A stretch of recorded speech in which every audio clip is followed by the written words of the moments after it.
मोदी सरकार के 9 वर्ष पूर्ण होने के अवसर पर जनपद में नहीं, राज्य में नहीं, बल्कि पूरे देश में जश्न का माहौल चल रहा है। दिन बुधवार को प्रदेश के उप मुख्यमंत्री केशव प्रसाद मौर्य महाराजगंज में आयोजित एक जनसभा को संबोधित कर देश व प्रदेश सरकार की विकास कार्यों के बारे में जानकारी देते हुए कहा कि प्रदेश के गरीब नौजवान माता बहनों के लिए 9 वर्ष समर्पित है। मुझे भी गरीबी में जीने का सौभाग्य मिला है। पीएम ने भ्रष्टाचार को खत्म कर गरीबों को जनधन खाता का सौगात दिया है। सपा बसपा की बैसाखी पर कांग्रेस की सरकार चलती थी, पूरा पैसा लोगों को नहीं मिलता था। 30 लाख करोड़ रुपया सपा बसपा कांग्रेस के नेता दलाल खा गए। किसानों को 3 किस्त में 6,000 रुपए सीधे उनके खाते में आ रहा है। कमीशन खाने वाले अब जेल जा रहे हैं। स्मार्ट कार्ड, बिजली व गैस कनेक्शन घर घर पहुंच रहा है। 2014 में नरेंद्र मोदी जी को पीएम बनाने के लिए 283 सांसद देकर आपने सरकार बनाया था। केशव मौर्य ने कहा कि अखिलेश 80 सीट का अहंकार दिखा रहे हैं। 2024 में अखिलेश का खाता भी नहीं खुलेगा। सपा समाप्तवादी पार्टी है। सपा डूबता हुआ जहाज है जो अस्त होता हुआ सूर्य है। भाजपा वर्तमान है और भविष्य है। 2024 में कमल जिताकर एक नया परिवर्तन लाएंगे। मोदी के अमेरिका दौरे पर केशव ने कहा कि भारत की प्रतिष्ठा बढ़ रही है। इसके साथ साथ आगे उन्होंने क्या कहा, आइए चलते हैं उप मुख्यमंत्री केशव प्रसाद मौर्य की जनसभा में और जानते हैं। तो बने रहिए अपने न्यूज चैनल बारडा न्यूज लाइव के साथ, क्योंकि खबर है तो दिखेगी।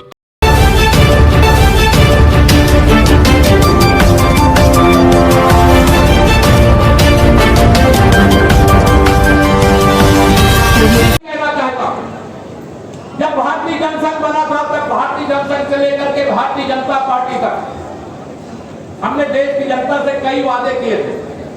हमने कहा था, हमारी पार्टी के नेताओं ने कहा था, जब हम बहुमत में आएंगे तब जम्मू कश्मीर से धारा 370 हटाएंगे, अयोध्या में रामलला की जन्मभूमि पर भव्य मंदिर बनाएंगे, एक देश में एक कानून समान नागरिक संहिता लाएंगे।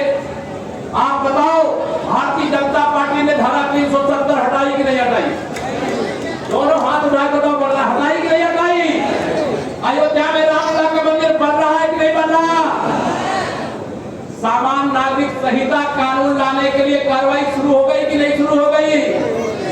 बहुतों के पेट में दर्द हो रहा है। गंगा यमुनी तहजीब की बात करने वाले जो कांग्रेस वाले हो, सपा बसपा या टीएमसी बीएमसी तमाम सारे दल बने हैं देश के अंदर, जिनको केवल भाजपा से और माननीय नरेंद्र मोदी जी से नफरत है।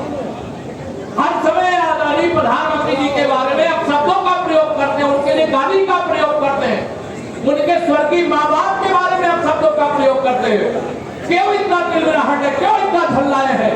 तो अगर आप उनका पता करेंगे तो उनको लगता है कि एक बार आया तो इसने 5 साल के अंदर इतना काम कर दिया कि दोबारा हम आने से नहीं रोक सके। 283 से 303 कमल के फूल हो गए। अब ये दोबारा आने के बाद जब तीसरी बार के लिए चुनाव होगा तब तो 350 पार करने का काम है। ये सब विरोधी घबराए हैं। अभी 23 तारीख को इधर पटना में श्री नीतीश कुमार की एक बैठक हुआ है देश के सारे भाजपा विरोधी, मोदी विरोधी दलों की। आप मैं बताइए, आप तो बहुत बिहार के निकट रहते हो, वहां के लोग आते जाते हैं। जो मैं जानता हूं 2014 में नीतीश कुमार जी की पार्टी का केवल एक सांसद जीता था और भाजपा गठबंधन वहां एक तरफा विजय प्राप्त की थी। और 2024 में तो जनता दल यू का खाता भी नहीं खुलेगा। खुलेगा क्या? श्री अखिलेश यादव जी कह रहे हैं उत्तर प्रदेश में 80 सांसद जीते। मैं केवल महाराजगंज वालों से पूछता हूँ, महाराजगंज में समाजवादी पार्टी के प्रत्याशी की जमानत बच पाएगी क्या? बच पाएगी क्या? लेकिन 80 सीट में तो उनकी महाराजगंज वाले ही 80 कर लेंगे। वो 400 सीट विधानसभा की जीत रहे थे और 80 सीट लोकसभा की जीत। तो निराश्रित गौवंश है, उसके खाने के लिए वहां चारा उगाओ और कोई छुट्टा छोड़ करके कोई किसान की फसल न करने पाए, इसकी व्यवस्था करो। हमने बजट में भी व्यवस्था हमारी सरकार ने किया है और जिले स्तर पर भी ये व्यवस्था करने का काम करेंगे। बताइए, चारागाह की जमीन खाली होनी चाहिए कि नहीं? गांव के अंदर जो सरकारी जमीनें खाली होनी चाहिए कि नहीं? अभी मैंने एक कार्यक्रम शुरू किया है, मेरे पास ग्राम विकास विभाग है। मैंने कहा गांव की समस्या गांव में समाधान, और उसके समाधान के लिए हर शुक्रवार को 1 लाख के 3 ग्राम सभाओं में ग्राम चौपाल लगती है। किसी गांव में चौपाल लगी है कि नहीं? अभी लगी?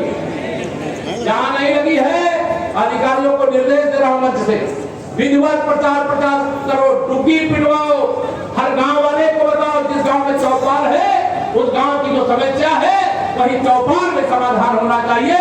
और उसमें अगर कोई शिकायत मेरा बूथ अध्यक्ष मुझ तक पहुंचा दिया तो समस्या हो जाएगी भाई, क्योंकि मैं जो कार्यकर्ता पहले हूँ, उप मुख्यमंत्री बाद में हूँ और मेरा कार्यकर्ता ही मेरा सब कुछ है।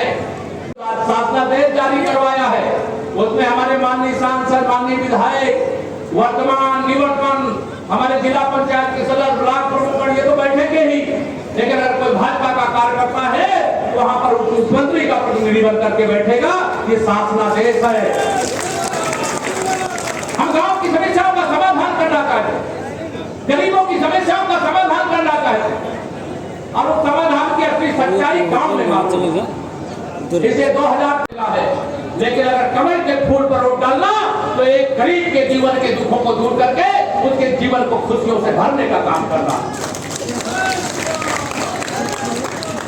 आज अभी चर्चा कर रहे थे, बहुत सारी सड़कें बन गई। अरे अभी हम ना माननीय नरेंद्र मोदी जी संतुष्ट है और न केशव प्रसाद संतुष्ट है। जब तक हम स्मार्ट सिटी की तरह स्मार्ट विलेज नहीं बना देंगे, गांव नहीं बना देंगे, तब तक चैन से नहीं बैठेंगे। गांव में भी खुशहाली होनी चाहिए। मैं गांव में रहता था, आज भी बड़े बुजुर्ग कहते हैं शहर की दवा गांव की हवा, कहते हैं कि नहीं कहते हैं? बहुत सारे लोग आजकल गांव में हवा लेने आते हैं क्योंकि यहाँ की शुद्ध वायु मिलती है, शहरों में प्रदूषण है। आज इतनी भीषण गर्मी है, कल तो थोड़ा पानी बरस गया, उमस है, लेकिन आज ये जो पर्यावरण के प्रति असंतुलन हुआ है वो इसलिए हुआ है क्योंकि जो हमारी आपकी जिम्मेदारी उसको हम नहीं निभा रहे थे। हमारे उत्तर प्रदेश की 350 से अधिक सीटें भाजपा जीतेगी। उत्तर प्रदेश की जनता सपा बसपा कांग्रेस का यूपी में खाता भी नहीं खुलने देगी। जो महागठबंधन बना रहे हैं उनके लिए खोदा पहाड़ निकली चूहिया वाला हाल होगा। जो महागठबंधन के संयोजक बने घूम रहे हैं श्री नीतीश कुमार जी, आप भरोसा रखना 2024 में जनता दल यू का खाता भी नहीं खुलेगा। और जो श्री अखिलेश यादव जी 80 सीटों का अहंकार दिखा रहे हैं, उनका भी मुझे उत्तर प्रदेश में खाता खुलता नजर नहीं आ रहा।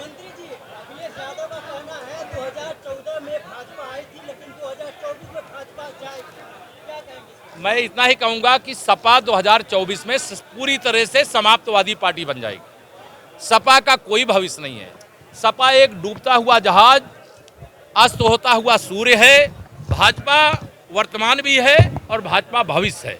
माननीय नरेंद्र मोदी जी के नेतृत्व में यूपी ही नहीं पूरे हिंदुस्तान में एक ही सबका लक्ष्य है कि 2024 के लोकसभा चुनाव में कमल की बटन दबाएंगे और कमल की तरह हिंदुस्तान को और गरीबों से लेकर के किसानों तक, मजदूरों से लेकर के नौजवानों तक, माताओं बहनों से लेकर के बुजुर्गों तक एक नया परिवर्तन लाएंगे।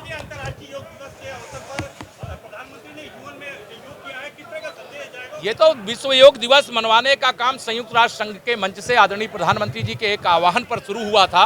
आज 21 जून है, महाराजगंज में इतनी विशाल जनसभा इतनी गर्मी के बीच में भी है, तो यह भारत की प्रतिष्ठा लगातार जो बढ़ रही है उसका संदेश है, उसका परिणाम है। महागठबंधन एक हो रहा 2024 के लोकसभा। मैंने कहा ना, नेता एक हो सकते हैं, पार्टियां एक हो सकती हैं, लेकिन जनता मोदी जी के दिलों में बैठती है और मोदी जी जनता के दिलों में बैठते हैं। इसलिए जब ईवीएम मशीन खुलेगी तो कमल ही कमल दिखाई देगा।